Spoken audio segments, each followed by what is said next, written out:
Well, folks, once again, welcome back. Welcome back to my YouTube channel, Captain Boat Builder. Today, in the build of the Viola 14, today is episode number 7, and I call this Assembling the Bottom Panels.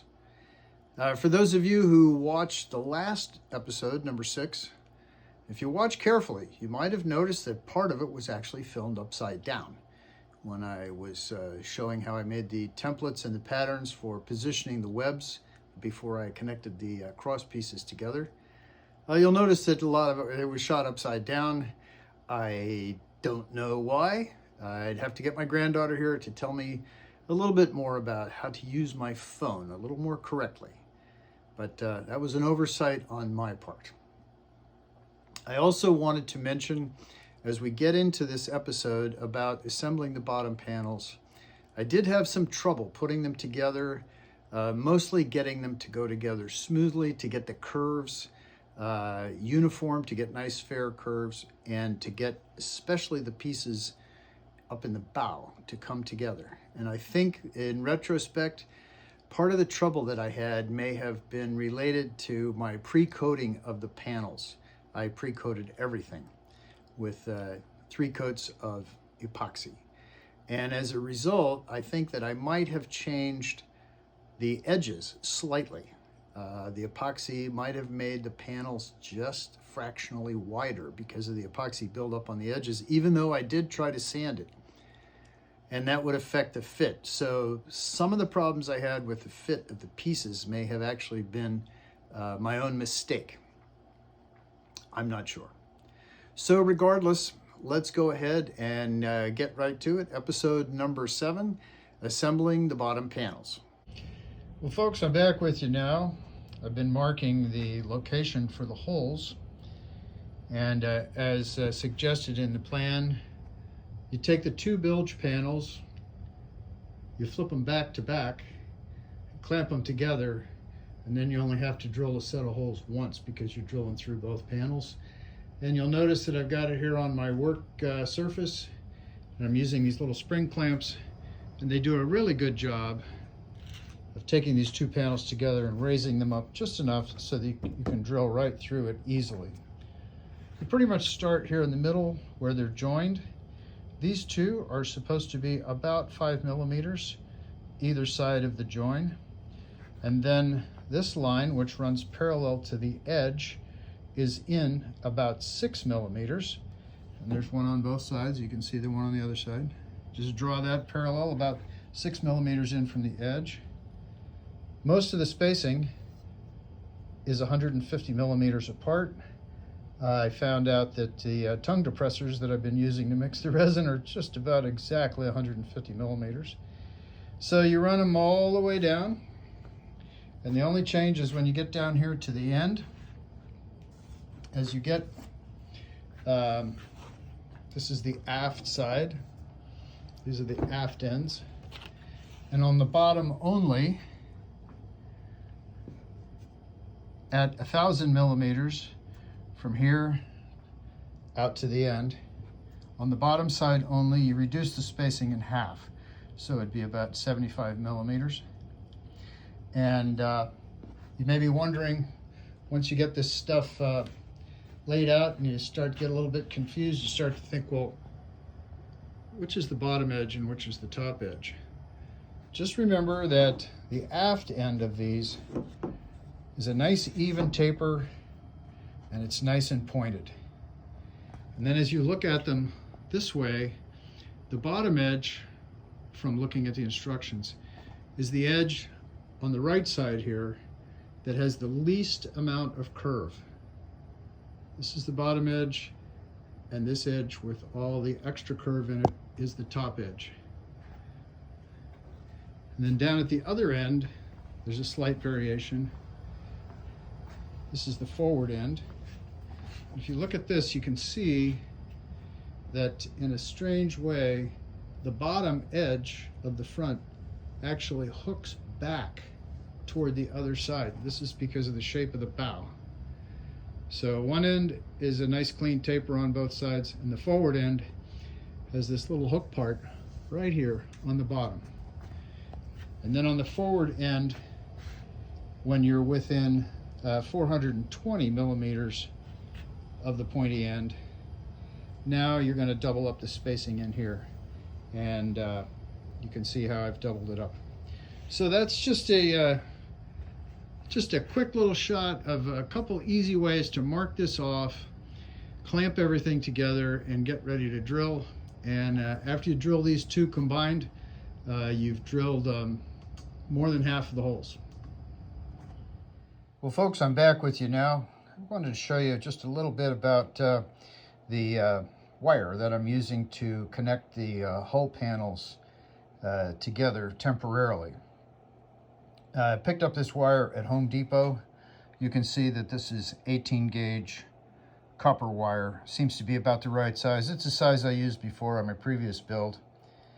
And wanted to mention that these holes that I've drilled here in the hull panels, I used a 1/16 inch bit, and it's just about the right size. I've decided to use copper again as opposed to the zip ties. You drill a little bit smaller holes, and the good thing about the copper is you can get the tension almost exactly the way you want it just by twisting it or untwisting it, making it tighter or looser. And if you happen to make it too tight and the wire breaks, it's easy to put another one in. So again, this is 18 gauge wire, copper. These pieces are about 3.5 inches long, and I bend them like this, with a relatively flat spot at the top, one tail a little bit longer than the other. And the reason for that, as you can see, it makes it very easy to get them in the holes. You just start it like that. You just push it down, tighten it up from the other side, and that's all there is to it. So these are the wires that I'll be using, the technique that I'll be using to temporarily connect the bottom panels together. So I'm starting to put the hull panels together, and I'm running into a little bit of a problem getting them completely lined up with the minimum gaps, and I think I've figured out the problem. If you'll notice here, I've got the end roughly connected together, and I think based on using the webs, I think this is approximately the correct angle for the bilge panels to come up from the floor panel. But you can see right here the size of the gap. It's actually on both sides, and that's a little bit too much. And then as you go down the hull a little bit further, you can see right here where I've put the tape, you can see that the panels are touching each other. And you can see that I've sort of got the same problem on the other side. And it's not much. I'm going to say it's maybe 1/8 of an inch, 1/4 of an inch at the most. You see there's a gap here that I'm trying to get rid of. So what I've realized and what I think is that in order to get this gap reduced, actually on both sides, I have to grind off part of the hull in the middle to allow the panels to fit better and to relax. So I'm going to be trying this with a wood rasp, and I'll be back with you, and I'll let you know how it worked. Well, I'm still working on the fit between the panels. And as you can see back here, I've got this is the stern. I've got the stern pretty much taped up nice and tight. And you can see that those gaps that I was concerned about are not quite as pronounced. They're still a little bit bigger than I think they should be. But what you'll notice is I've got the bulkhead. I've got 3 of the little bulkheads. I've got the cross support here in the back.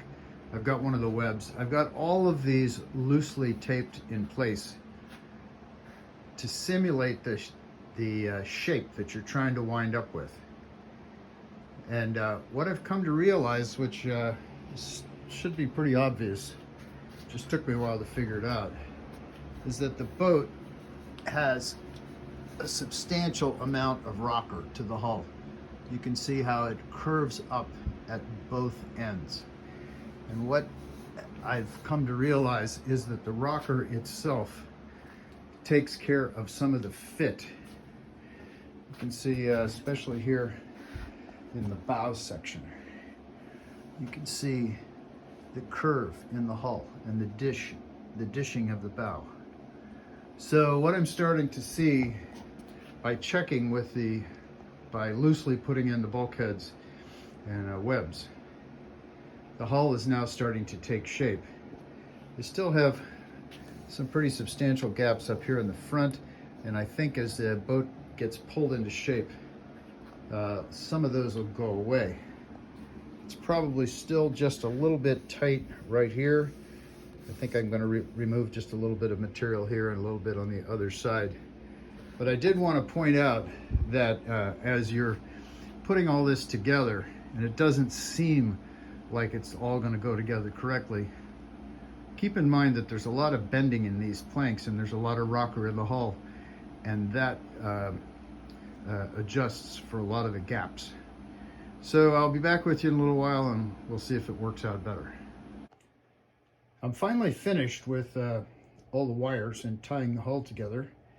As a starting point, I wanted to show you that right here, this is the middle of the boat. And right here in the very middle, you can see the level. The bottom of the boat is completely level fore and aft right here. And that was my starting point. Also, I've used 4 sawhorses. The 2 middle sawhorses are about somewhere between 3.5 and 4 feet apart, and the ones on both ends are out another 4.5 or 5 feet. And this is something that you can adjust. But I did want to show you as far as the rocker is concerned. If you look here, you can see pretty clearly how much curve there is in the end of the hull. These sawhorses are almost exactly the same height. And this is the stern, and it's about 3.5 to 4 inches up from level.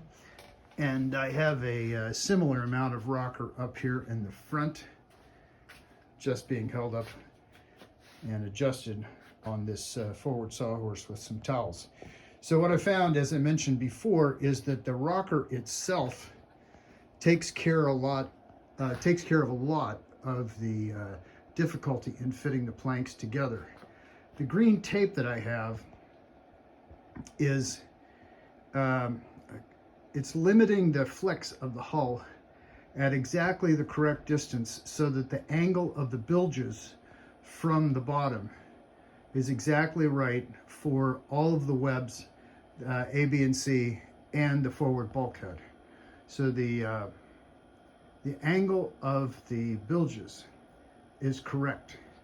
I did want to show you, if you look here in the directions, this is page 38 in the directions, and Michael Storer shows you here that there's some places where you just can't quite get the panels to touch each other. And he cautions against over tightening because, as he said, you can wind up with some concave sections near the stitching. Now, I'm not exactly sure what that means, but I did want to show you right up here in the bow, just about the same as in the picture in the manual.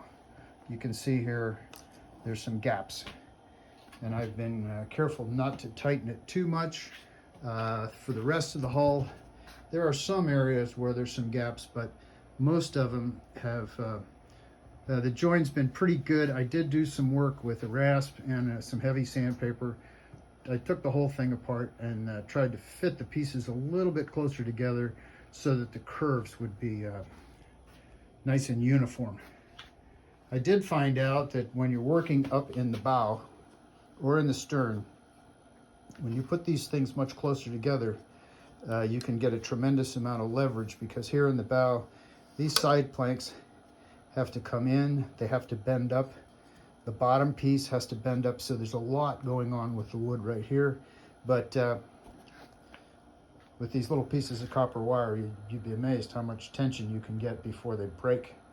I also have decided that I like putting the copper wires in from the underside and making the adjustments and the twisting on the top side. It's just a little bit easier to get to them. So I'm finished with this phase. It's turned out just great.